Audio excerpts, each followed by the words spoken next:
السلام علیکم ورحمۃ اللہ وبرکاتہ۔ دستار کے ہر تار کی تحقیق ضروری، ہر صاحب دستار معزز نہیں ہوتا۔ میرے معزز دوستو، چند دن پہلے جامعۃ الرشید کراچی کے محتمم حضرت مولانا مفتی عبدالرحیم صاحب نے جمعیت علماء اسلام کی تاریخ کے حوالے سے چند باتیں فرمائی ہیں۔ میں مناسب سمجھتا ہوں کہ ان کے بارے میں حقائق آپ کی خدمت میں پیش کر دوں۔ سب سے پہلی اور بنیادی بات، حضرت مفتی صاحب نے فرمایا کہ جمعیت علماء ہند حضرت شیخ الہند مولانا محمود حسن رحمۃ اللہ تعالیٰ علیہ نے بنائی، اور یہ جمعیت علماء اسلام وہ جمعیت علماء نہیں ہے، یہ ایک اور جمعیت علماء ہے جس کی بنیاد حضرت علامہ شبیر احمد عثمانی رحمۃ اللہ علیہ نے رکھی۔ میں حقائق شروع کرنے سے پہلے بڑے ادب کے ساتھ مولانا مفتی عبدالرحیم صاحب کی خدمت میں یہ گزارش پیش کر رہا ہوں کہ حضرت مفتی صاحب، آپ کا جمعیت علماء اسلام سے کوئی تعلق نہیں ہے۔ آپ جمعیت علماء اسلام کے بارے میں لب کشائی کیوں فرما رہے ہیں؟ کیا اکابر کی جو 100 سالہ تاریخ ہے، انہوں نے اس طرح جو تفریقوں کو اور جدائی کے معاملات کو پیش فرمایا؟ جب آپ کا جمعیت علماء اسلام میں رکنیت کا معاملہ نہیں ہے، عہدے کا معاملہ نہیں ہے، منصب کا معاملہ نہیں ہے، آپ جمعیت علماء اسلام میں عملی طور پر شامل تک نہیں ہیں، تو آپ جمعیت علماء کے بارے میں یہ بات کیوں ارشاد فرما رہے ہیں؟ آپ اپنی پوزیشن واضح فرمائیں، اپنے بارے میں بات فرمائیں۔ جمعیت علماء اسلام کوئی لاوارث جماعت نہیں ہے، جمعیت علماء اسلام کا ایک تابناک ماضی ہے، جمعیت علماء اسلام کا روشن حال اور مستقبل ہے۔ اللہ کے فضل سے جمعیت علماء اسلام بہترین کام کر رہی ہے۔ ناظرین مکرم، میں یہاں مناسب سمجھتا ہوں کہ آپ کی خدمت میں جمعیت علماء اسلام کے حوالے سے وہ حقائق پیش کر دوں جو حضرت مفتی صاحب دامت برکاتہم العالیہ نے اپنی گفتگو میں مسخ فرمانے کی کوشش فرمائی ہے، اور اپنے سامنے بیٹھے طلباء کرام جنہوں نے کل عالم دین بن جانا ہے، ان کو غلط بیانی سے جو حضرت نے کام لیا ہے، میں مناسب سمجھتا ہوں کہ ان کی حقیقت بھی آپ کے سامنے رکھ دی جائے۔ جمعیت علماء اسلام کوئی عام جماعت نہیں ہے، بلکہ جمعیت علماء اسلام اکابر کی جد و جہد کی ایک کڑی ہے۔ حضرت مولانا مفتی عبدالرحیم صاحب اس گفتگو کرنے سے پہلے اگر مفتی اعظم پاکستان، مفکر اسلام حضرت مولانا مفتی محمود نور اللہ مرکزہ کی تحریر کو پڑھ لیتے، جو انہوں نے جمعیت علماء اسلام کے دستور کے مقدمے میں تحریر فرمائی تھی، جو 1968 میں چھپ کے آیا تھا، حضرت اگر اس کو دیکھ لیتے تو کبھی ایسی غلط بیانی سے شاید کام نہ لیا جاتا، یا حضرت نے اگر پڑھا ہے تو پھر کوئی تغافل کا معاملہ ہوگا، اللہ بہتر جانتا ہے، لیکن میں آپ کے سامنے یہ حقائق رکھنا مناسب سمجھتا ہوں۔ حضرت مولانا مفتی محمود رحمۃ اللہ علیہ وہاں اس پورے معاملے کی حقیقت بیان فرماتے ہیں کہ جو جمعیت علماء ہند ہے یا جمعیت علماء اسلام پاکستان ہے، ان کا معاملہ کیا ہے۔ میں آپ کی خدمت میں بہتر سمجھتا ہوں کہ شروع سے ہی بات پیش کر دوں۔ انہوں نے صرف یہ بات نہیں کی کہ حضرت شیخ الہند رحمۃ اللہ علیہ کا معاملہ یہ اور فلاں معاملہ یہ، بلکہ انہوں نے جمعیت علماء اسلام کی ابتدا کو تو حضرت مجدد الفسانی شیخ احمد سرہندی رحمۃ اللہ تعالیٰ علیہ کی مسائی جمیلہ سے جوڑا ہے۔ وہ تو مستقل طور پہ بات فرماتے ہیں۔ میں حضرت کی گفتگو سے پہلے اپنے لفظوں میں آپ کی خدمت میں رکھنے لگا ہوں۔ حضرت مفتی محمود نور اللہ مرکزہ کے بتانے کا مقصد یہ ہے کہ یہ جمعیت علماء اسلام ہمارے پاس گزشتہ اکابر کی محنت کا سرچشمہ، ان کی دی ہوئی امانت، اسی تسلسل کی ایک کڑی ہے۔ مفتی عبدالرحیم صاحب، آپ بہتر جانتے ہیں کہ حدیث پاک جو ہے وہ نبی پاک صلی اللہ علیہ وآلہ وسلم کی زبان سے جاری ہوئی، تو حضور پاک صلی اللہ علیہ وسلم کے صحابہ نے حضور پاک سے سنا، صحابہ کے شاگرد تابعین عظام نے اپنے استاذوں سے سنا، ہوتا در ہوتا یہ محدثین تک پہنچا۔ مثلا امام بخاری نے صحیح البخاری لکھی، امام ترمذی نے جامع ترمذی لکھی، اور اسی طرح امام نسائی نے سنن نسائی لکھی، یا اسی طرح امام ابن ماجہ نے سنن ابن ماجہ لکھی، حضرت امام ابو داود رحمۃ اللہ علیہ نے سنن ابی داود لکھی، اس طرح امام اعظم ابو حنیفہ رحمۃ اللہ علیہ کے شاگردوں نے مستقل طور پہ کتاب الاثار لکھ کے امت کو احادیث حوالے کی ہیں۔ اب کوئی یہ کہہ دے کہ یہ حضور پاک صلی اللہ علیہ وسلم کی حدیث تو نہیں ہے، یہ تو امام بخاری کی لکھی ہوئی ہے، یہ تو امام مسلم کی لکھی ہوئی ہے، یہ تو امام ترمذی کی لکھی ہوئی ہے، یہ تو امام اعظم ابو حنیفہ کی لکھی ہوئی ہے، یہ تو امام قاضی ابو یوسف اور امام محمد کی لکھی ہوئی ہے، ہم کہیں گے جی نہیں، فرمانا حضور کا ہے، واسطے در واسطے سے یہ چیز یہاں تک پہنچی ہے، ہاتھ در ہاتھ یہ امانت اس کتاب تک پہنچی ہے اور اب امت تک جا رہی ہے۔ جمعیت علماء اسلام بھی اکابر کی امانت، جمعیت علماء اسلام بھی اکابر کی محنت، جمعیت علماء اسلام بھی اکابر کی محنت کا سرچشمہ ہاتھ در ہاتھ، نسبت در نسبت، عالم در عالم، سینہ بسینہ، سفینہ بسفینہ ہم تک پہنچی۔ حضرت مفتی محمود نور اللہ مرکزہ تک پہنچی، حضرت علامہ شبیر احمد عثمانی تک پہنچی، شیخ الہند کے واسطے سے جو آج قائد ملت اسلامیہ، امام انقلاب حضرت مولانا فضل الرحمن حافظہ الرحمن جس جماعت کو لے کر چل رہے ہیں، یہ وہی اکابر کی محنت کی تسلسل کا معاملہ ہے۔ اگر اس دستور کے مقدمے کو گہرائی سے سمجھا جائے تو حضرت مفتی محمود نور اللہ مرکزہ وہاں تحریر فرماتے ہیں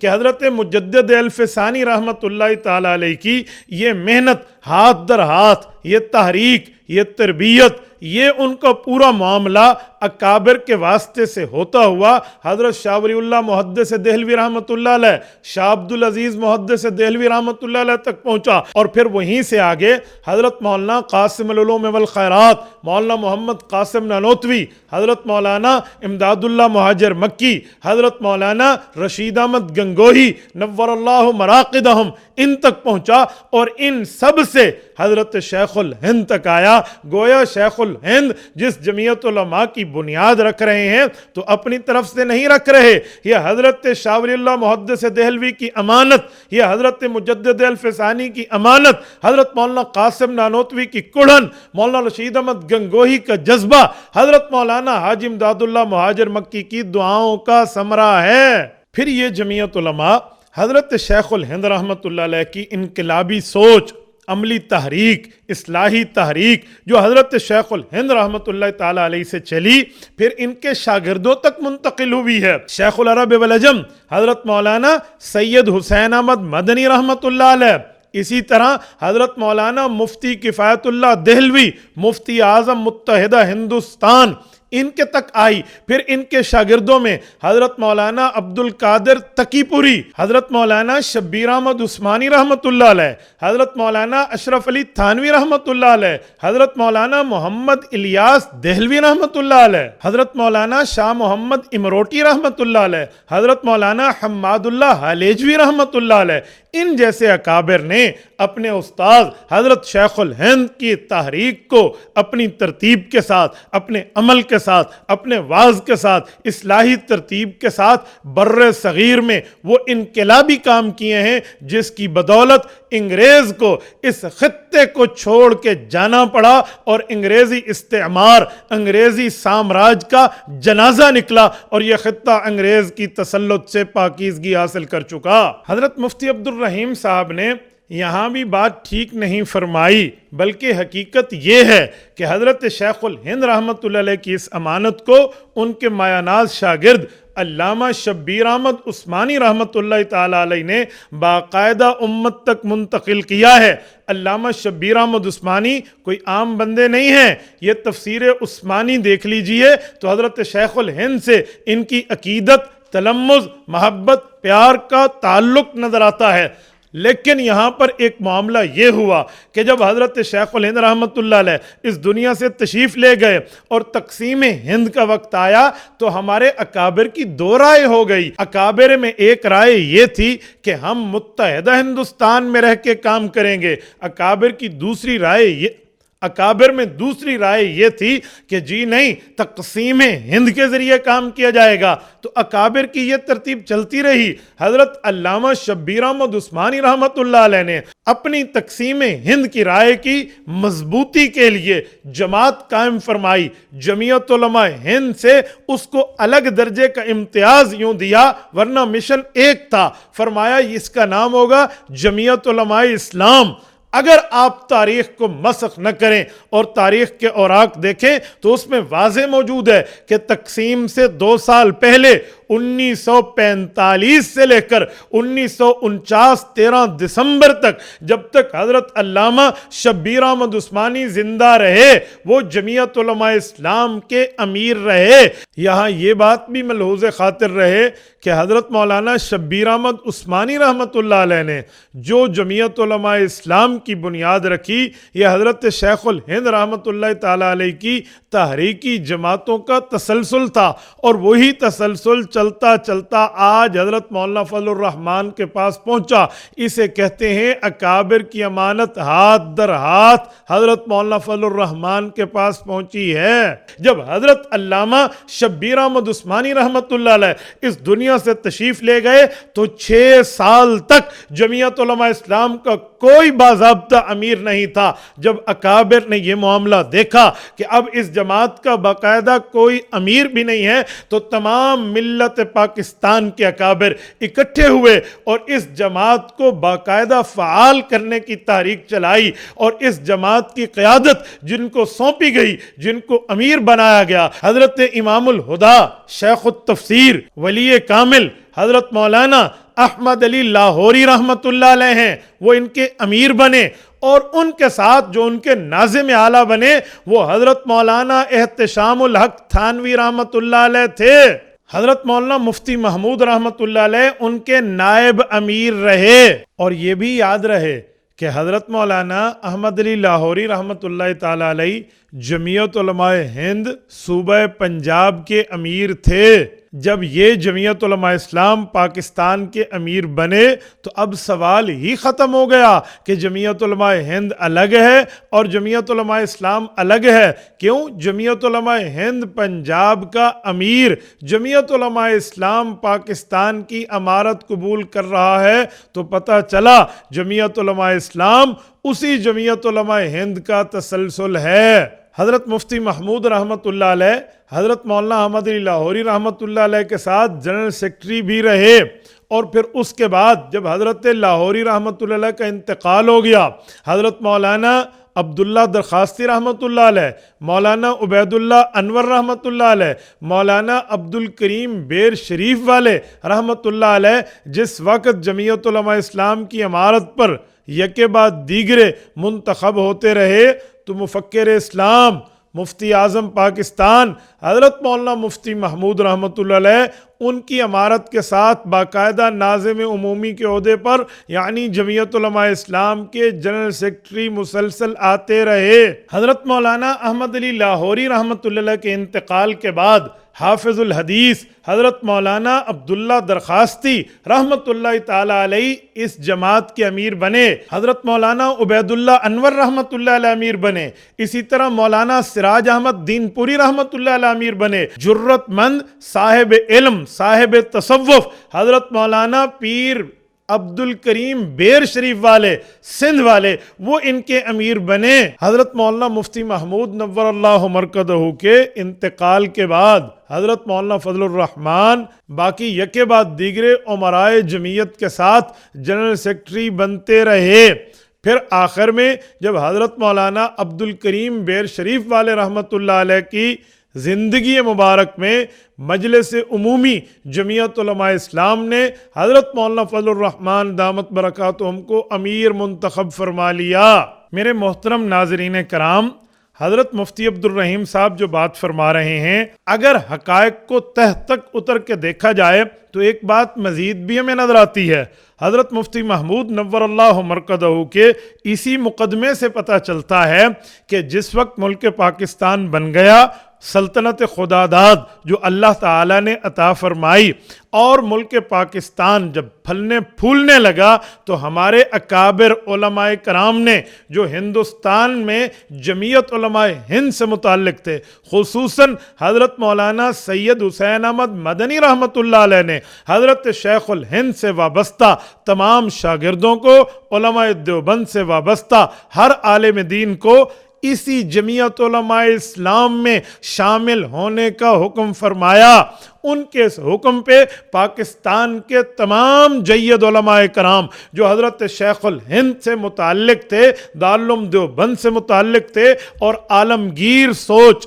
ایک آفاقی سوچ کے مالک تھے، اور حضرت شیخ الہند کے اسی نظریے کو آگے چلا رہے تھے جو انہیں اپنے اساتذہ کے ذریعے ہاتھ در ہاتھ سینہ بسفینہ حضرت مجدد رحمت اللہ تعالی علیہ سے ملا تھا۔ یہ تمام علماء اس فکر کے اور سوچ کے مالک جمعیت علماء اسلام میں شامل ہو گئے، اور جمعیت علماء اسلام کے پرچم نبوی کو تھاما، اور تھام کر انہوں نے اپنی جد و جہد شروع فرما دی۔ کل اتنی سی ہی بات تھی، جو اختلاف کی بات تھی تو وہ اتنی تھی کہ تقسیم ہند ہو یا تقسیم ہند نہ ہو، تقسیم ہند ہو گیا۔ اس کے بعد جمعیت علماء اسلام اپنی اسی ترتیب کے ساتھ، آب و تاب کے ساتھ چلنا شروع ہو گئی ہے، اور آپ فرما رہے ہیں یہ جمعیت علماء اور ہے، وہ جمعیت علماء اور ہے۔ اگر ایسی بات ہوتی، ان دونوں جمعیتوں کا آپس میں کوئی اختلاف ہوتا، تو میں آپ سے ایک تاریخی سوال کرنے لگا ہوں جس کا جواب جمعیت علماء اسلام کے مخالفین کی بس کی بات نہیں ہے۔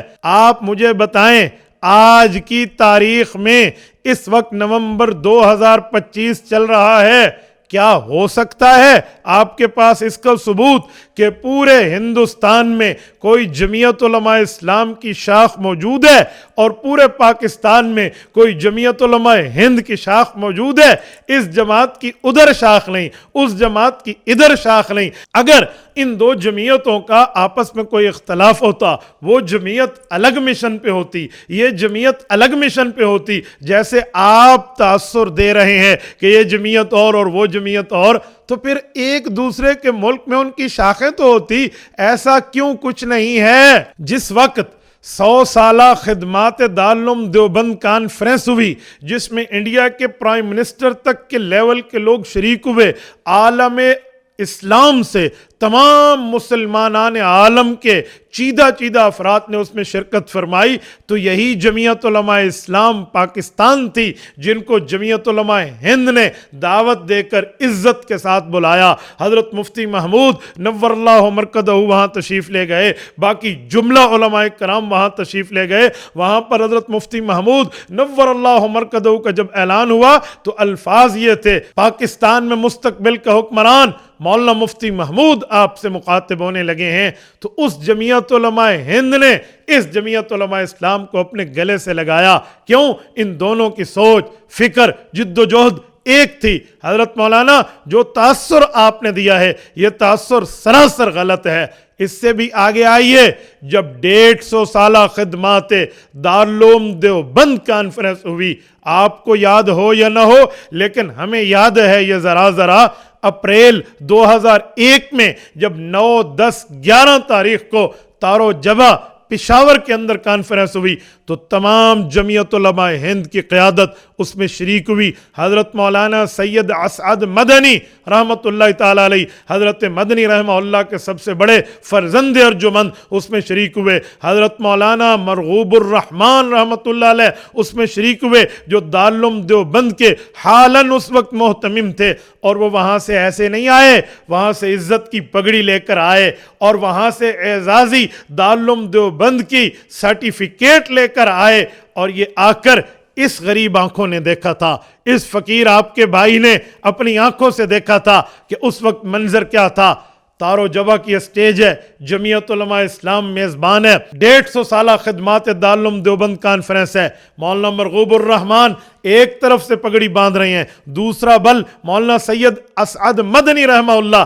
حضرت مولانا فضل الرحمان کے سر پہ باندھ رہے ہیں اور مولانا کو فاضل دیوبند ہونے کی اعزازی سرٹیفکیٹ دے رہے ہیں۔ کیا یہ تاریخ کا حصہ نہیں ہے؟ اگر یہ دو جمعیتیں الگ ہیں تو اس جمعیت نے اس جمعیت کو، اس جمعیت نے اس جمعیت کو تسلیم کیوں کیا؟ ایک دوسرے کے مہمان خصوصی کے طور پہ ایک دوسروں کو عزت کی دعوت کیوں دی؟ مشن کو ایک کیوں کہا گیا؟ اور پھر مولانا دارالعلوم دیوبند پڑھنے نہیں گئے، اعزازی سرٹیفکیٹ وہاں کی دی ہے، حضرت مولانا کے سر پہ آ کے پگڑی باندھی، اعتماد کا اظہار فرمایا ہے۔ آپ کیسے اپنے طلباء کو تاثر دے سکتے ہیں؟ حضرت مولانا آپ کیسے فرما سکتے ہیں کہ آپ اس معاملے میں فیصل بن جائیں اور آپ فرمائیں یہ جمعیت علماء اور ہے، وہ جمعیت علماء اور ہے؟ اور میں بہت حیران ہوں، اس کے بعد بھی پارسائی کا دعویٰ یہ کہ آپ فرما رہے ہیں غلط بات چل جاتی ہے تو اس کو سنبھالنا بہت مشکل ہو جاتا ہے، آج کل بڑی مشکل ہو گئی ہے، ہائی لیول کی سطح پہ باتیں ہو رہی ہیں۔ یہ سنیں آپ نے کیا ارشاد فرمایا،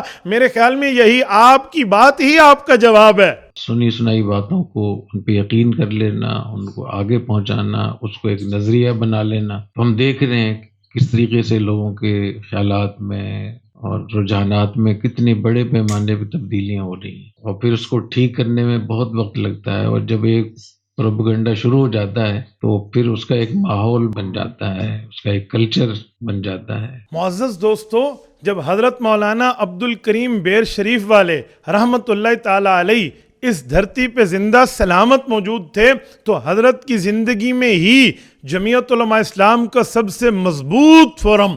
مرکزی مجلس عمومی نے قائد ملت اسلامیہ کا انتخاب کیا اور حضرت مولانا فضل الرحمان کو جمعیت علماء اسلام کا مرکزی امیر طے فرما دیا۔ معزز ناظرین کرام، قائد ملت اسلامیہ، امام انقلاب حضرت مولانا فضل الرحمان حافظہ الرحمن ایک عجیب بات ارشاد فرماتے ہیں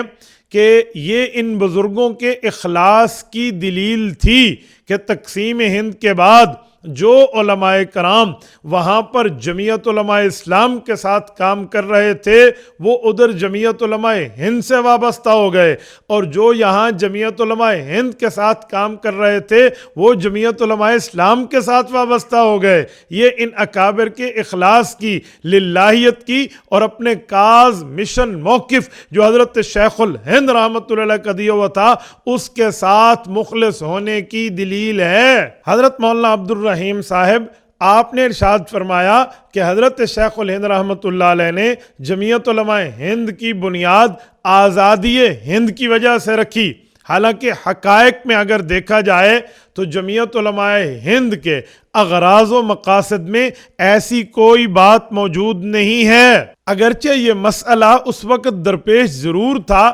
لیکن جماعت کے اغراض و مقاصد میں ایسی کوئی چیز ہمیں ریکارڈ میں نہیں ملتی، بلکہ استاذ الاساتذہ حضرت مولانا محمد میاں رحمت اللہ تعالی علیہ نے اس پر جو کتابچہ تحریر فرمایا کہ جمعیت علماء کیا ہے، اگر اس بزرگ عالم دین کے اس کتاب کو اگر سامنے رکھا جائے تو اس میں اغراض و مقاصد جمعیت علماء ہند کے موجود ہیں، لیکن ایسا کوئی غرض اور مقصد ان کا موجود نہیں ہے جو حضرت مفتی عبد الرحیم صاحب آپ نے ارشاد فرمایا۔ میں یہاں یہ بھی کہوں گا، اگر جمعیت علماء اسلام جمعیت علماء ہند کی مخالف یا کوئی الگ جماعت ہوتی تو حضرت مدنی رحمت اللہ علیہ یہ حکم کیوں فرماتے کہ ہم سے متعلق تمام حضرات جمعیت علماء اسلام میں شامل ہو جائیں؟ پھر انہیں وہاں 100 سالہ پہ بلایا کیوں جاتا، اور پھر انہیں یہاں پاکستان میں 150 سالہ کے اوپر بلایا کیوں جاتا؟ اس کی وجہ کیا ہے؟ مولانا پھر صرف یہاں تک نہیں ہے بلکہ اس سے بھی آگے دیکھیے۔ اس وقت 2017 میں جس کی ویڈیوز، جس کے دلائل، جس کے پروف آج بھی دنیا میں آپ کے سامنے چیخ چیخ کر آپ کو بتا رہے ہیں کہ جب 2017 میں جمعیت علماء اسلام نے 100 سالہ تاریخ پہ 100 سالہ جشن منایا اور یہ ازاخیل ضلع نوشیرہ صوبہ خیبر پختونخوا میں لاکھوں فرزندان توحید جمع ہوئے، جہاں پر امام کعبہ تشریف لائے، حضرت شیخ الاسلام مفتی محمد تقی عثمانی دامت برکاتہم العالیہ تشریف لائے، امام کعبہ نے وہاں جمعہ نماز کی امامت اور 3 دن کا اجتماع تمام جمعیت علماء ہند کی قیادت اس میں شریک ہوئی اور حضرت مولانا فضل الرحمان پر اعتماد کا اظہار فرمایا۔ کیا یہ بات حضرت مفتی عبد الرحیم صاحب کی اس تمام غلط بیانیوں کا جواب نہیں ہے جو حضرت طلبہ کے سامنے بیٹھ کر فرما رہے ہیں؟